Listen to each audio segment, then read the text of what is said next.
Naisip mo na ba kung bakit sa partikular na letrang yan nagsisimula ang iyong pangalan? Hindi ito basta aksidente. Ayon sa sinaunang turo ng Budismo, ang unang letra ng iyong pangalan ay may tahimik na panginginig, isang nakatagong enerhiya na may impluwensya sa iyong landas, sa iyong mga relasyon, at maging sa iyong mga pagsubok. Hindi lang ito basta letra. Isa itong espiritual na susi. At kapag naunawaan mo ang tunay nitong kahulugan, maaaring magbago ang pagtingin mo sa iyong sariling pangalan. Kung matagal mo nang hinahanap ang kaliwanagan, layunin, o mga senyales mula sa universo, magsimula ka sa pinakaunang letra. Dahil doon, tahimik na nagsisimula ang iyong kapalaran. Sa mga sagradong pasilyo ng sinaunang templong Budista, naniniwala ang mga monghe na ang universo ay nagsasalita sa pamamagitan ng tahimik na mga simbolo, at isa sa madalas na hindi napapansin ay ang unang letra ng iyong pangalan. Para sa mundo, maaaring mukhang basta't random lamang ito. Ngunit sa espiritual na karunungan, walang bagay ang nangyayari ng basta-basta. Bawat letra ay may sariling panginginig, sariling karma, at sariling nakatagong kapangyarihan. Isipin mong bitbit mo ang enerhiyang iyon araw-araw, nang hindi mo man lang namamalayan. Paano kung ang mga kasagutan na matagal mo nang hinahanap tungkol sa iyong kapalaran, emosyonal na mga pattern, at maging sa iyong mga balakid sa pananalapi, ay nakatago na pala sa iyong pangalan mula pa noong simula? Sa kulturang Pilipino, ang mga pangalan ay ipinapasa ng may pagmamahal, pananampalataya, at mga kwento. Ngunit paano kung sa likod ng mga kwentong iyon, may mas malalim pang dahilan? Isang espiritual na panginginig na naghihintay lang na mabuksan. Ibinubunyag ng videong ito ang sinasabi ng mga turo ng Budismo tungkol sa unang letra ng iyong pangalan at kung paano ito tahimik na gumagabay sa iyong landas. Section 1. Bakit may enerhiya ang mga pangalan? Ayon sa paniniwalang Budista. Sa tradisyong Budista, bawat tunog sa universo ay may daladalang panginginig at bawat panginginig ay may layunin. Kaya't ang mga sagradong mantra tulad ng Om Mani Padme Hum ay hindi lang basta dasal. Ito'y mga sasakyang tagapagbago ng espiritu. Naniniwala ang mga monghe na ang mga salitang binibigkas ay hindi kailanman walang laman. May bigat ang mga ito. Lumilikha sila ng mga alon. At ang mga pangalan? Isa ito sa pinakamakapangyarihang tunog na maaring dalhin ng isang tao. Hindi tulad ng pananaw sa kanluran, kung saan ang pangalan ay maaaring piliin batay sa uso o estilo, kasilanganin, at espiritual na paniniwala. Ang pangalan ay itinuturing na sagrado. Ang pagbibigay ng pangalan ay hindi lang pagkilala. Ito ay pagtalaga ng landas, panginginig, at dalas na babalot sa buong buhay ng isang tao. Gaya ng ilog na sumusunod sa hubog ng lupa, ang ating enerhiya ay madalas dumadaloy ayon sa tunog ng ating pangalan. Lalo na sa Pilipinas, ang mga pangalan ay may malalim na kahulugang kultural at emosyonal. Mula sa mga pinagsamang pangalan tulad ng Maria Lourdes o Juan Miguel, hanggang sa mga pangalang nagbibigay pugay sa mga lolo't lola o sa mga santo, laging may dahilan sa likod ng pangalan. Ngunit bihira nating tanungin, ano kaya ang ina-activate ng unang letra ng pangalan natin sa ating loob? Itinuturo ng mga Budista na bawat pantig, bawat tono, bawat tunog, lalo na ang unang tunog ng iyong pangalan, ay umaalingaw-ngaw sa iyong aura. Para itong unang nota ng isang kanta, ito ang nagtatakda ng tono. Kung ang unang letrang iyon ay may dalang enerhiya ng pamumuno, kapayapaan, ambisyon, o emosyonal na lalim, hindi lamang nito inilalarawan kung sino ka, kundi naaapektuhan din nito kung paano ka tinatanggap ng mundo. At higit pa roon, kung paano ka tumutugon sa mundo. Ang mga monghe ay madalas magmeditasyon gamit ang mga natatanging tunog. Nakikinig sila, hindi lang gamit ang tainga, kundi gamit ang espiritu. Sinasabi nilang may ilang tunog na may hila. Ito'y nagbubukas ng puso, binabago ang paghinga, at nagtataas ng panginginig. Ganito ang paraan ng pagtingin sa unang letra ng ating pangalan. sapagkat hindi lang ito simpleng simbolo sa birth certificate. Isa itong sagradong pantig na umaalingaw-ngaw sa ating buhay. At heto ang maaaring ikagulat mo. Ayon sa mga monghe, kahit ang mga pangalan na tila random na pinili ng mga magulang ay hindi talaga random. Ginabayan ito. Bahagi ito ng kontratang espiritual, isang karmic na misyon, kung saan ang pangalan na ibinigay sa iyo ay eksaktong kailangan ng iyong kaluluwa sa pagsisimula ng buhay na ito. Ang unang letrang yon, isa itong pirma mula sa universo. Isang bulong na nagsasabing, dito nagsisimula ang iyong enerhiya. Section 2, ang espiritual na bigat ng unang letra. May kung anong halos mahika sa bawat simula. Ang unang salita ng isang panalangin. Ang unang hampas ng tambol. Ang unang hakbang patungo sa isang panibagong pangarap. Sa paniniwalang Budista, ang mga simula ay nagdadala ng pinakamalinis na enerhiya, dalisay, buo at puno ng potensyal. Kaya't ang unang letra ng iyong pangalan ay higit pa sa simpleng letra. Isa itong pintuan patungo sa iyong tunay na pagkatao. Madalas sabihin ng mga monghe, ang unang tunog ay ang binhi ng kaluluwa. Naniniwala silang ang tunog na nagsisimula ng iyong pangalan ay ang enerhiyang tatak na dala ng iyong espiritu sa buhay na ito. Isa itong pirma ng kaluluwa na isulat na bago ka pa man isilang, isang uri ng espiritual na pagkakakilanlan na tahimik na gumagabay sa iyong mga relasyon, ugali, pagsubok, at mga biyaya. Bakit ito mahalaga? Sapagkat sa maraming espiritual na sistema, kabilang ang sinaunang paniniwalang Budista, ang universo ay binubuo ng panginginig, at ang panginginig ay binubuo ng tunog. Ang unang letra na kinikilala mo habang buhay ay siyang tunog na ginagamit ng iba para kunin ang iyong atensyon, banggitin ang iyong pangalan, isulat ang iyong kapalaran. Ang tunog na iyon ay naiukit sa iyong kaisipan. Isa itong espiritual na alingaw-ngaw, naroroon sa iyong mga tagumpay at sa iyong mga pagsubok. Pag-isipan mo, kapag may tumawag sa pangalan mo, buong katawan mo'y tumutugon. May bahagyang paglipat ng atensyon, isang pitik sa puso, pagbabago sa hininga. Ang paglipat na iyon ay enerhiya na tumutugon sa pagkakakilanlan. Iyon ang iyong espiritu na kumikilala sa sarili nitong senyales. At ang senyal na iyon, nagsisimula sa unang letra. May mga letrang matalas at matapang, nagpapasimula ng aksyon, lumilikha ng galaw. Mayroon namang malalambot at umaagos, nag-aanyaya ng kapayapaan o pagninilay. Bawat letra ay may bulong tungkol sa kung paano ka gumagalaw sa mundo. At sa pagdaan ng panahon, ang mga bulong na iyon ay humuhubog sa iyong pagkatao, sa iyong mga desisyon, at sa iyong landas. Ayon sa mga scholar ng Budismo, hindi ito basta nagkataon. Pinipili raw ng kaluluwa ang panginginig na kailangan nitong maranasan upang umunlad. Kung ang pangalan mo ay nagsisimula sa letrang nagdadala ng enerhiya ng pamumuno, maaaring kailangang matutunan ng iyong kaluluwa ang bigat ng responsibilidad. Kung ito naman ay nagsisimula sa letrang naglalaman ng pagiging sensitibo, marahil ay kailangan mong gawing karunungan ang emosyon. Mas kahanga-hanga pa, sinasabi ng mga monghe na ang mga pangalan at ang unang letra nito ay hindi lamang nakaapekto sa isang individual. Nakaapekto rin ito sa dinamika ng pamilya, sa karerang pinipili, at maging sa mga ugnayang karmiko. Sa ilang templo, binibigyan ng bagong pangalan ang mga tagasunod, mga pangalang nagsisimula sa tiyak na letra, upang baguhin ang kanilang landas.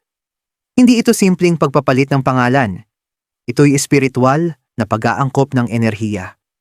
Kaya kung hindi mo pa kailanman pinag-isipan kung bakit sa letrang iyon nagsisimula ang pangalan mo, marahil, ito na ang tamang oras. Sapagkat ang munting simbolong iyon ay maaaring may dalang pinakamalaking mensaheng gustong iparating ng iyong kaluluwa. Seksyon 3. Ang mga letra at ang kanilang simbolikong kahulugan A hanggang Z. Ngayong nauunawaan na natin ang espiritual na bigat ng unang letra ng pangalan, panahon na upang sumisid pa tayo ng mas malalim sa kahulugan na dala ng bawat letra. Ngunit tandaan, ito ay hindi panghuhula. Hindi ito pamahiin. Ito ay panginginig. Ito ang banayad na enerhiya sa likod ng isang tunog. Ang tahimik na mensahe sa likod ng isang pangalan. Habang binabasa mo ito, makinig gamit ang iyong puso. Huwag lang itanong, ano ang kahulugan nito? Kundi, ano ang nararamdaman ko rito? Dahil madalas, alam na ng kaluluwa ang katotohanan. Kailangan lang nitong maalala sa tamang wika. Ang tagapagsimula. Kung ang pangalan mo ay nagsisimula sa A, dala mo ang enerhiya ng mga simula. Madalas kang unang kumilos, unang magsalita, unang gumawa. Sa Budistang enerhiya, ito ay simbolo ng tamang layunin. Ang kagustuhang magsimula hindi para sa sarili, kundi para sa paglilingkod. B. Ang tagapamayapa. May banayad na panginginig ang letrang B, puno ng balanse at kalinga. Madalas na naaakit sa pag-aalaga, pagpapagaling, at emosyonal na koneksyon. Ang aral ng Budismo dito, habag na walang pagkapit. C. Ang tagapag-ugnay. Ang C ay nagdadala ng komunikasyon. Ito ay enerhiya ng kuryosidad, paggalaw, at koneksyon. Maaaring sa salita, sining, o presensya, ang mga may pangalang nagsisimula sa C ay madalas tulay ng mga tao at ideya. Ito ang landas ng pagkakaunawaan. D. Ang matatag D ay may bigat ng lupa, istruktura, katatagan, at praktikalidad. Ang mga taong may D sa simula ng pangalan ay madalas tinatawag na magtayo, pamilya, karera, alaala. Ngunit kalakip nito ang aral ng non-attachment. Kaya mo bang magtayo at bitawan? E. Ang tagahanap, ang E, ay nagsisimula sa paglawak. Ito ay enerhiya ng pagkatuto, pagtatanong, at paglago. Hindi kontento sa mababaw, laging naghahanap ng kahulugan. Sa Budismo, ito ang tamang pananaw, ang paghahanap ng katotohanan sa ilalim ng anyo. F. Ang sensitibo. Ang F ay puno ng damdamin, empatiya, sining, at madalas mga sugat ng kaluluwa. Kailangang matutunan ng equanimity, balanse ng puso sa lahat ng bagay. G. Ang tagapangalaga. Ang G ay may tahimik na lakas. Madalas silang protektor o tahimik na leader. Sila'y matandang kaluluwa, hindi narito upang mangibabaw, kundi upang magpanatili ng espasyo. Dala nila ang tamang pagsisikap, ang konsistenteng espiritual na gawain. H. Ang manggagamot. Ang H ay may enerhiya ng paghinga, bumubukas sa puso at dibdib. Sila'y inaanyayahan sa mga tungkuling nagdadala ng kaayusan at kapayapaan. Dala nila ang tamang kamalayan sa Budismo. I. Ang mapagnilay tapme ay tuwid at nakahiwalay, mag-isa ngunit nakasentro. Mga artistikong kaluluwa o yaong may emosyonal na pag-iisa. Ang enerhiya nito ay panloob na paggising. Isang buhay na lumalalim sa loob bago lumago palabas. J. Ang tagapagdala ng galak. Ang J ay may maliwanag at nakaaangat na enerhiya. Maaaring may lungkot sa likod ng tawa, ngunit may kakayahang mag-angat ng iba. Dala nila ang tamang pagsasalita, mahalaga ang kanilang salita. K. Ang susi angkay ay nagbubukas at nagsasara ng mga pinto, landas, at puso. Sila ay katalista ng pagbabago. Ang hamon nila, tamang layunin, ang gamitin ng impluwensya ng may kababaang loob. L. Ang tagapagdala ng liwanag. Ang L ay umaagos tulad ng bati. May enerhiyang pagmamahal, pamumuno, at mahinahong kapangyarihan. Sila ay daluyan ng meta, ang pag-ibig na isinasabuhay. M. Ang tagapagbuo. Ang M ay matatag at matibay. Madalas na may pananagutan mula pagkabata. Narito sila upang lumikha at magpanatili. Ngunit dapat matutunan ang pagbitaw sa resulta. N. Ang tagapag-alaga. N ay puno ng proteksyon, kaaliwan, at intuwisyon. Madalas silang guro, magulang, o tagapangalaga.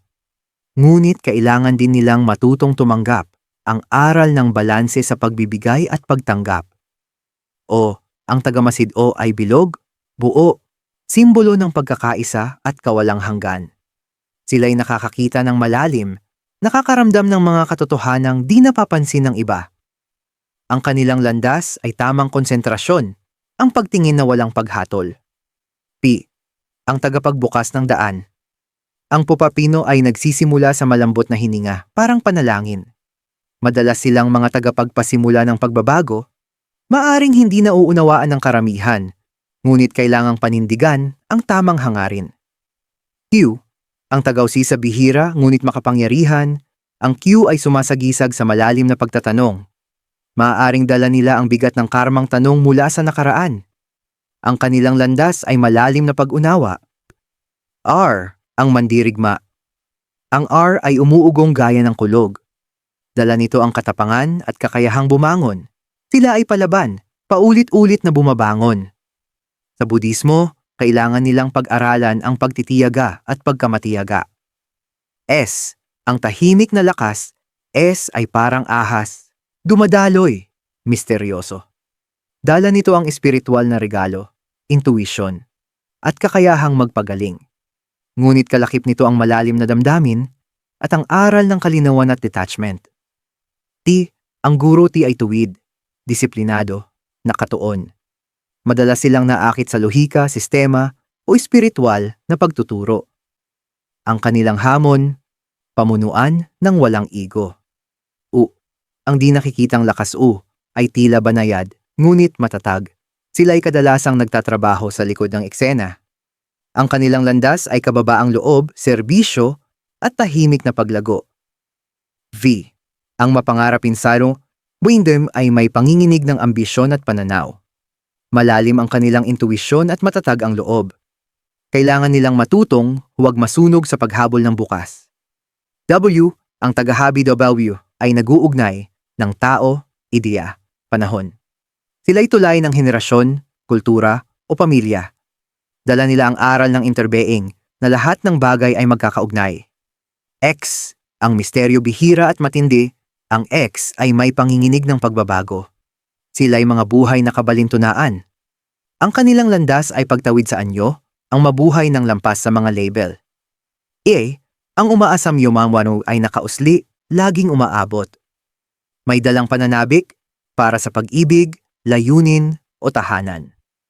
Ang kanilang daan ay espiritual na kaganapan sa pamamagitan ng pagsuko. Z. Ang tugatog Z ang huling letra, ngunit naglalaman ng enerhiya ng simula. Madalas silang tagapagdala ng matandang karunungan, mga guro, mistiko o rebelde.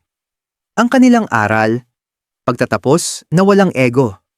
Seksyon 4. Paano gamitin ang kaalamang ito sa araw-araw na buhay? Ngayong natuklasan mo na ang panginginig sa likod ng unang letra ng iyong pangalan, ang susunod na tanong ay, ano na ngayon? Paano mo dadalhin ang kaalamang ito sa iyong araw-araw? Paano mo isasalin ang kahulugan tungo sa aksyon at ang karunungan tungo sa tunay na pagbabago? Sa landas ng Budismo, palaging bumabalik ang lahat sa kamalayan. Ang malaman ay hindi sapat. Kailangang isabuhay. Kailangang maramdaman mo kung paano ito humuhubog sa iyong mga ugali, mga desisyon, at mismong mga salita. Dito nagsisimula ang tunay na epekto ng iyong unang letra sa panloob mong mundo. Halimbawa, kung ang iyong pangalan ay nagsisimula sa letrang sumisimbolo ng pamumuno, magtanong, tinatanggap ko ba ang papel na ito ng may kababaang loob at biyaya? O iniiwasan ko ito dahil sa takot? Kung ang letra mo naman ay sumisimbolo ng habag, itanong mo, inaalagaan ko ba ang iba? Pero nakakalimutang alagaan ang sarili ko. Madalas itinuturo ng mga monghe ang isang simpleng kasanayan na tinatawag na meditasyon ng pangalan. Payak man ito, napakalalim ng epekto. Tuwing umaga, umupo ka ng tahimik sa loob ng ilang minuto, huminga ng malalim. At pagkatapos, dahan-dahang banggitin ang unang letra ng iyong pangalan na parang mantra. Damhin ang panginginig nito sa iyong hininga. Hayaan mo itong paalalahanan ka ng iyong landas. Patibayin ka nito, hindi bilang katauhan na ibinigay ng mundo, kundi bilang espiritu na may layunin. Maaari mo ring isulat ang buong pangalan mo sa iyong journal at magnilay sa mga tanong na ito. Anong enerhiya ang nararamdaman ko kapag tinitingnan ko ito? Anong klaseng buhay ang gustong likhain ng pangalang ito sa pamamagitan ko? Ang gawaing ito ay magbubukas ng tinatawag sa Budismo na tamang kamalayan, ang kakayahang makita ng malinaw at kumilos ng may presensya. Sa pang-araw-araw mong buhay, magsimula sa mga maliliit na bagay. Pumirma gamit ang buong intensyon. Ibulong ang pangalan mo sa iyong panalangin. Sabihin ito ng may pagmamahal kapag nagpapakilala ka sa iba. At higit sa lahat, hayaang maging paalala ang iyong pangalan na hindi ka lang basta nabubuhay. Ikaw ay lumalakad sa isang espiritual na landas. Ang unang letra mo ay hindi ang iyong kapalaran. Ito ang iyong kompas, gabay ito, bulong ito, lakas ito. Ngunit ikaw, ang kaluluwang nasa likod ng tunog, ang siyang lumalakad sa daan. Gamitin mo ang kaalamang ito na parang ilaw sa kadiliman. Tahimik, tapat, sagrado. Seksyon 5. Isang pagninilay na Pilipino. Ito ay isang kwento, isang panalangin, isang koneksyon sa pamilya, pananampalataya, at pamana. Mula sa mga pangalang ipinamana sa bawat henerasyon, tulad ng Maria, Jose o Lourdes, hanggang sa mga natatanging kombinasyon na nagbibigay galang sa magulang, kay lolo o kay lola, ang pangalang Pilipino ay puno ng kahulugang higit pa sa nakikita. Ngunit paano kung sabihin sa'yo na bukod sa mga kwento at pagmamahal, ang iyong pangalan, partikular ang unang letra nito, ay may dalang sagradong panginginig na pinili mismo ng universo. Sa isang Budistang pagninilay, ang unang letra ng pangalan ay nagiging espiritual na panawagan. Isa itong tahimik na misyon, hindi ng pasanin, kundi ng layunin. Para sa maraming Pilipino, lalo na ang mga nagtatrabaho sa ibang bansa gaya ng mga OFW, seafarer o caregiver, minsan ang pangalan na lang ang nananatiling pareho. Binibigkas ito sa tawag sa gitna ng pananabik. Isinusulat ito sa mga remittance form. Inukit ito sa puso ng mga anak na iniwan pansamantala sa pangangalaga ng pamilya. At sa mga munting sandaling iyon, ang pangalang iyon, ang pangalan mo, ang nagsisilbing iyong ugat. Kaya kapag napagtanto mong maging ang unang letra ng pangalan mo ay may dalang espiritual na kapangyarihan, nagiging mas makahulugan ang lahat. Sa susunod na may tumawag sa iyo mula sa kabilang silid, huminto sandali. Hayaan mong dumapo ang tunog. Damhin mo ang unang letrang yon. Hindi lang ito senyales. Isa itong panginginig na galing sa universo, ipinadala sa pamamagitan ng mga taong nagmamahal sa iyo. Sa mga halagahan ng Pilipino, malapit sa ating puso ang utang na loob, isang malalim at sagradong pasasalamat. Ang pangalan mo at ang letrang pinagmulan nito, marahil ay bahagi ng utang mong ito sa sarili mo. Isang tawag na mamuhay, hindi lamang para sa iba, kundi ayon sa panginginig ng iyong sariling kaluluwa. Maaaring tinatawag ka ng letra mo upang mamuno, o upang maramdaman pa ng mas malalim, o tahimik na magpagaling ng iba. Ano man ito, yakapin mo. Igalang mo. Gamitin mo upang pasiglahin hindi lamang ang sarili mong landas, kundi pati ang komunidad na iyong ginagalawan. Dahil sa diwa ng pagiging Pilipino, hindi tayo umaangat ng mag-isa. Umaangat tayo ng magkakasama. At kapag isa-isa nating nauunawaan ang kahulugan sa likod ng ating pangalan, nagsisimula tayong gisingin ang isang buong bansang ang mga kaluluwa ay lumalakad sa katotohanan. Isang pantig sa bawat hakbang. Seksyon 6. Pagninilay sa pagtatapos. Ang iyong pangalan ay isang panalangin. Napakaraming bahagi ng buhay ang dumaraan ng hindi natin namamalayan. Gumigising tayo, nagtatrabaho, nag-aalala, at sa gitna ng lahat ng ito, nakakalimutan natin ang mga tahimik na milagro. Nakakalimutan natin na ang ating paghinga ay sagrado, na ang ating pangalan ay sagrado, na ang tunog na unang bumibigkas ng ating pangalan ay hindi lang salita, ito ay liwanag. Ngayong araw, pinaalalahanan ka, ang unang letra ng iyong pangalan ay may kapangyarihan. Hindi ang kapangyarihang alam ng mundo, kundi ang espiritual na kapangyarihan. Kapangyarihan bilang presensya, kapangyarihan bilang layunin, kapangyarihan bilang pagkakakilanlan. Hindi ka narito sa mundo ng basta-basta. Ganoon din ang pangalan mo. Maging ikaw man ay Liza o Miguel, Juan o Roselyn, Ang pangalan mo ay nagsimula sa isang panginginig na pinili ng universo para sa'yo. At tinanggap ito ng iyong kaluluwa, matagal, bago mo pa ito natutunang isulat.